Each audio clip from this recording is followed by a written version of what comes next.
Udah semuanya kah? Udah. Gas, boleh. Kita coba. Assalamualaikum warahmatullahi wabarakatuh. Yang terhormat Bapak Dr. Aradea STMT selaku dosen pengampu mata kuliah Artificial Intelligence. Perkenalkan, kami dari kelompok 3 kelas D. Di sini kami akan mempresentasikan hasil tugas besar kami yang berjudul Sistem Cerdas Penentu Rute Perjalanan.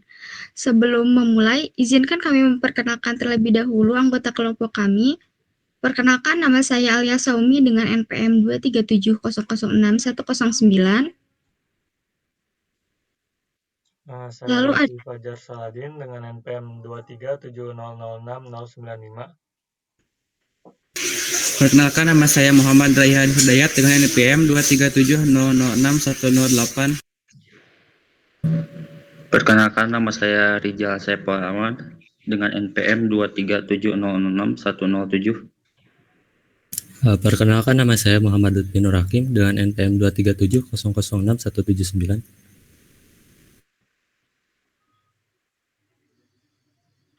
Baik, selanjutnya mari kita mulai presentasi ini. Pada bagian pertama, menjelaskan penjelasan singkat mengenai bahasa pemrograman Prolog yang akan dijelaskan oleh saya sendiri. Prolog adalah bahasa pemrograman berbasis logika predikat yang digunakan untuk menyatakan fakta, aturan, dan pertanyaan atau bisa disebut dengan query dalam memecahkan masalah. Berbeda dari bahasa pemrograman imperatif, Prolog bekerja dengan cara penalaran otomatis atau logical inference untuk mencari solusi secara logis.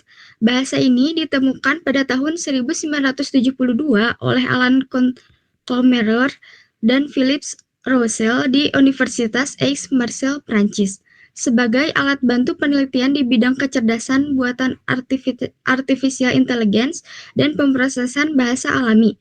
Ciri khas Prolog adalah sifatnya yang deklaratif, menggunakan konsep backtracking untuk menemukan jawaban yang sesuai dengan fakta dan aturan yang ada. Prolog banyak digunakan dalam sistem pakar, pemrosesan bahasa alami, dan berbagai aplikasi yang memerlukan penalaran logis otomatis. Selanjutnya, ada karakteristik bahasa Prolog. Yang pertama, Prolog bersifat deklaratif, di mana pengembang cukup menyatakan apa yang ingin dicapai tanpa harus menjelaskan langkah-langkah proseduralnya secara detail. Dan biasanya program Prolog terdiri dari fakta serta aturan yang saling berkaitan. Yang kedua, bahasa ini berbasis pada logika predikat, yang memungkinkan hubungan antar data dipresentasikan secara formal dan logis. Yang ketiga, Prolog memiliki kemampuan backtracking, yaitu proses menelusuri berbagai kemungkinan solusi secara otomatis, sehingga menemukan jawaban yang paling sesuai. Dan yang terakhir, sistem Prolog mendukung inferensi otomatis, sehingga mesin dapat melakukan penalaran berdasarkan fakta dan aturan yang telah didefinisikan. Selanjutnya, dilanjutkan dengan penjelasan serta tutorial instalasi software pendukung yang akan disampaikan oleh Raihan. Oke, baik. Di sini saya akan menjelaskan proses instalasi dari software yang digunakan untuk menjalankan program Prolog ini gitu. Di sini kelompok kami menggunakan software SWI Prolog, yang mana ini merupakan salah satu tools untuk bahasa Prolog yang paling populer dan banyak digunakan untuk pengembangan aplikasi berbasis logika dan kecerdasan buatan. Nah, software ini juga bersifat open source dan dikembangkan pertama kali oleh Jan Willemaker di Universitas Amsterdam pada tahun 1987. Nah, SWI Prolog ini juga menyediakan lingkungan yang pengembangan yang lengkap, meliputi interpreter interaktif, debugger, profiler, serta mendukung untuk programming modular dan integrasi dengan bahasa lain seperti C, Java, dan Python. Oke, di sini ada sekilas proses tata cara unduh dari software SWI Prolog, di mana bisa diakses di halaman yang ada di PPT berikut gitu. Nah, untuk lebih jelasnya kita akan coba langsung untuk proses pengunduhan dari softwarenya gitu. Pertama, kita akses dulu link yang sudah tertera di PowerPoint ini. Nantinya akan diarahkan ke halaman SWI Prolognya gitu. Nah, kemudian lalu kita untuk mengunduh dari softwarenya itu kita klik development release. Lalu di sini kita pilih dari jenis sesuai dengan jenis sistem operasi yang kita miliki. Karena di sini saya menggunakan Windows dengan 64 bit, maka saya akan memilih yang ini. Dan di sini kita harus centang I understand untuk mengetahui, untuk menyetujui aturan-aturan atau term yang ada di SOA Prolog ini. Ketika sudah dicentang, maka tombol download akan bisa diakses. Bisa ditekan untuk proses pengunduhan dan pengunduhan bisa langsung dimulai gitu. Nah, karena saya sudah menginstalnya, kita langsung saja buka di file Explorer-nya. Sebentar.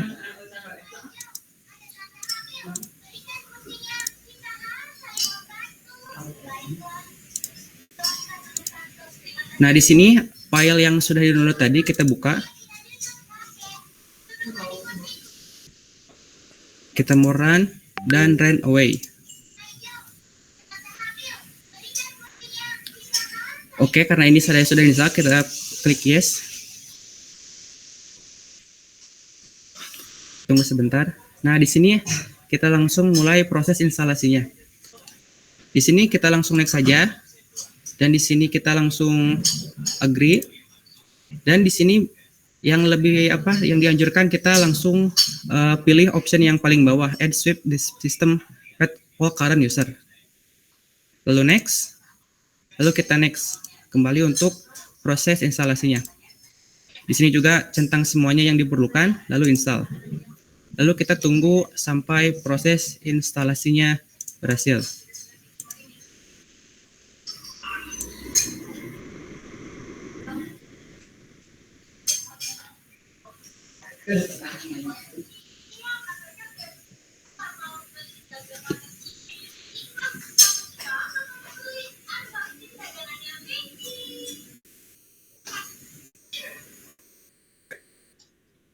Lalu klik finish. Lalu kita cari di Windows-nya SOA Prolog. Kita tekan.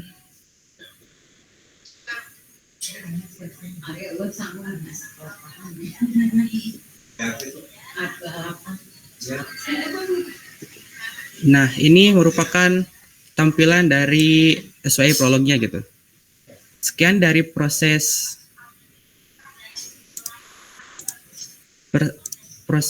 instalasinya. Kita lanjutkan ke bagian selanjutnya.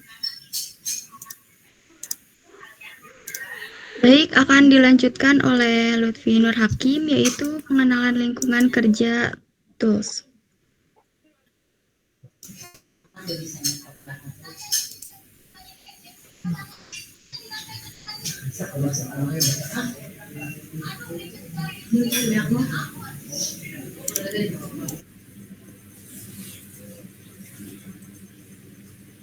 Pengenalan lingkungan kerja tool, coba diganti gitu. Coba aja.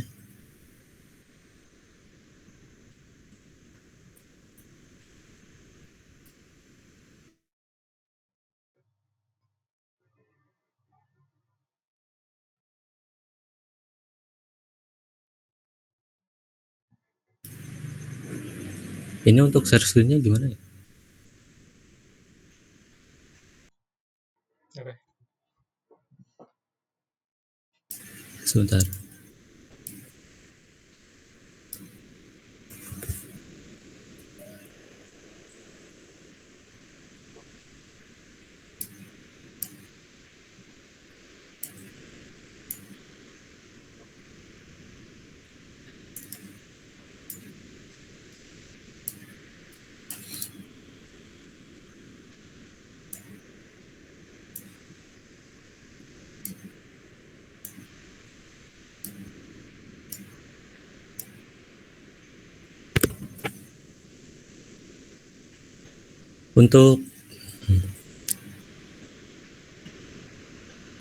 Untuk pengenalan SOA Prolog-nya, untuk pengenalan lingkungan kerja tools SOA Prolog, untuk tampilan awalnya kira-kira seperti ini. Di sini terdapat file menu di atas kiri. Yang pertama ada consult.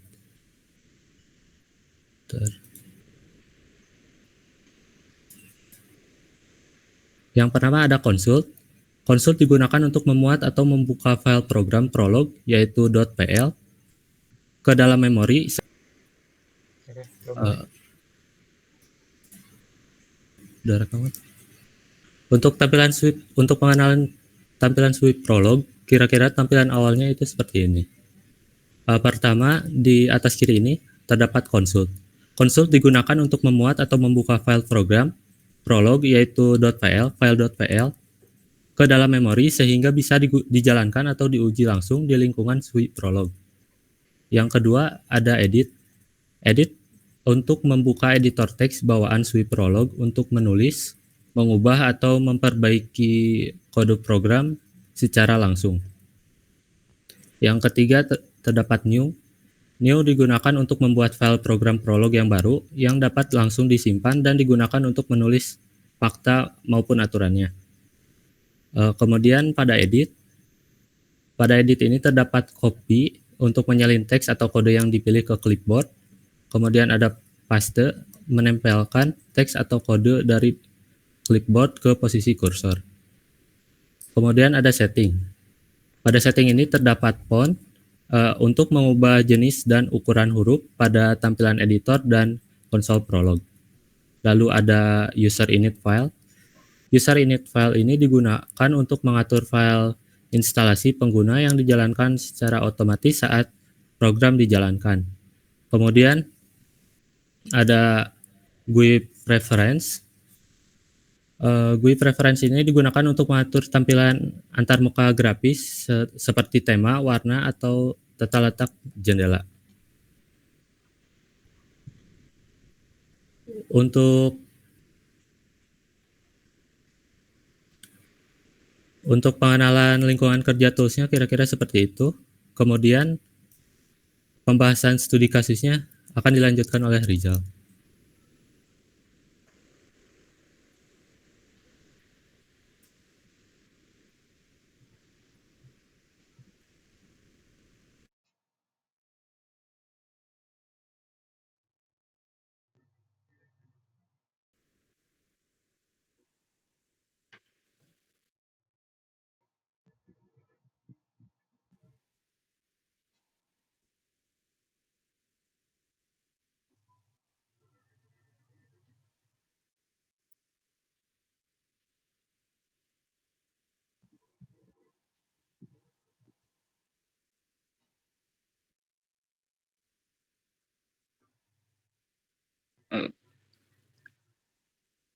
Baik, selanjutnya ada pembahasan studi kasus. Boleh next. Di sini ada pembahasannya pencarian rute optimal. Pembahasan studi kasusnya yaitu kita mengambil fokus pada pengoptimalan rute perjalanan antar kota di Indonesia, khususnya di Pulau Jawa, misalnya kota A yaitu Jakarta ke kota B, misalnya Surabaya, menggunakan pendekatan kecerdasan perbuatan berbasis logika pemrograman Prolog. Masalah ini relevan dalam konteks logistik, transportasi, dan lain-lain dalam perencanaan perjalanan Indonesia. Boleh next.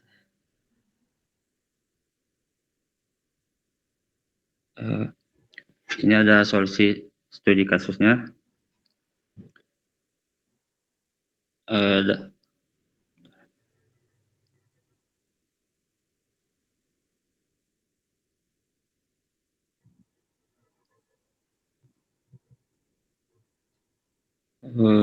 Solusi studi kasus. Untuk memecahkan masalah ini, kami mengusulkan solusi berupa implementasi algoritma pencarian rute terbaik menggunakan brute force dengan metode rekursi. Berikut rincian solusinya. Yang pertama itu modelisasi masalah. Kami memodelkan masalah ini ke dalam bentuk graf. Setiap kota direpresentasikan sebagai node dan jalan yang menghubungkannya tersebut kami representasikan sebagai edge yang memiliki bobot atau nilai, yaitu jaraknya. Kedua ada asumsi. Menggunakan asumsi bahwa data jarak bersifat statik. Artinya, kami mengambil data jarak berdasarkan sumber terpercaya seperti peta jalan nasional. Dan kami tidak memasukkan faktor dinamis yang bisa berubah-ubah. Lalu ada output atau hasil yang diharapkannya, yaitu berupa list kota yang dilalui array beserta waktu tempuh, memastikan rute optimal seperti Jakarta, Cirebon, Tegal, Pekalongan, Semarang, Surabaya dengan waktu tempuh sekitar 7,17 jam. Boleh next.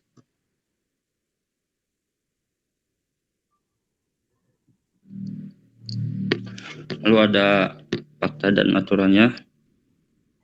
Dasar dari prolog adalah fakta dan aturan. Kita bisa melihat kerangka dasar dari fakta aturan yang kami definisikan untuk studi kasus ini. Pertama, kami mendefinisikan fakta-fakta terkait jalan ini mencakup jenis-jenis jalan yang ada dalam data, misalnya antar kota, jalan nasional, atau jalan tol. Setiap fakta jalan ini akan menyimpan informasi seperti jarak. Lalu kedua, kita mendefinisikan fakta dan aturan terkait kendaraan. Sangat penting karena akan mempengaruhi perhitungan. Aturan ini menentukan kecepatan rata-rata kendaraan dan tipe jalan mana yang boleh dilewatinya. Mungkin segitu. Boleh next.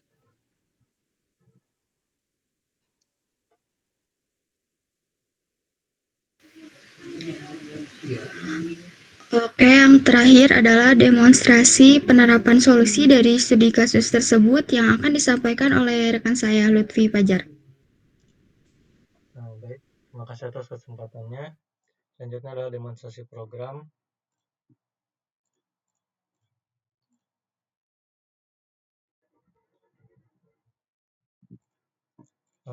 Jadi di sini kami memisahkan program menjadi dua file, yaitu main.pl dan juga data.pl. Nah, data.pl ini menyangkut tentang knowledge base yang akan digunakan oleh sistem cerdas Prolog ini, berisi dengan pengetahuan tentang jalan. Yang pertama adalah jalan tol. Di sini ada banyak, dari Jakarta ke Cirebon, Cirebon ke Jakarta, lalu selanjutnya sampai Surabaya ke Jakarta, dengan parameternya yaitu asal, tujuan, jarak, dan juga tipe jalan. Kemudian yang kedua adalah jalan nasional, dan yang terakhir adalah jalan antar kota. Selanjutnya adalah knowledge tentang kecepatan, dari fakta tentang kecepatan jenis kendaraan, yaitu untuk motor dalam jalan tipe jalan antar kota yaitu 60 km per jam, kemudian motor dalam tipe jalan nasional itu 70 km per jam, dan selanjutnya. Dan yang terakhir adalah aturan yang mengatur apakah motor bisa menggunakan jalan antar kota, lalu motor bisa menggunakan jalan nasional, sedangkan mobil bisa menggunakan ketiga tipe jalan, yaitu antar kota, nasional, dan jalan tol. Kemudian kami akan berpindah ke demonstrasinya langsung. Penggunaannya akan menggunakan SWI Prolog, menggunakan fitur konsultnya, dan memilih file yang main.pl ini. Dan untuk query-nya hanya tinggal memanggil fungsi yaitu shortest path dengan asalnya yaitu misalnya Tegal, ke tujuannya itu misal Semarang, menggunakan kendaraan tipe mobil dengan juga variabel tambahan.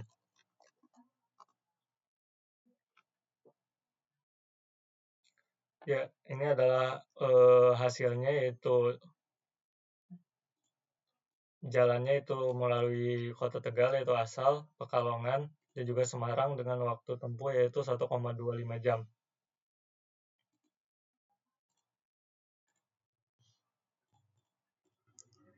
Kemudian percobaan selanjutnya itu menggunakan tipe kendaraan motor. Motor ini tidak bisa menggunakan jalan tol, jadi mungkin perjalanan waktu tempuhnya lebih lama dengan tujuan asal dan tujuan yang sama, yaitu Tegal Semarang.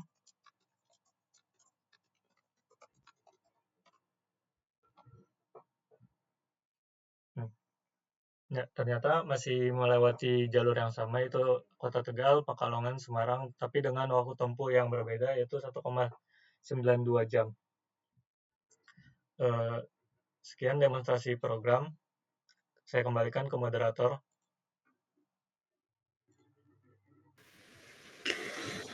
Demikian presentasi dari kelompok kami. Kami ucapkan terima kasih dan mohon maaf apabila terdapat kesalahan dalam penyampaian. Wassalamualaikum warahmatullahi wabarakatuh.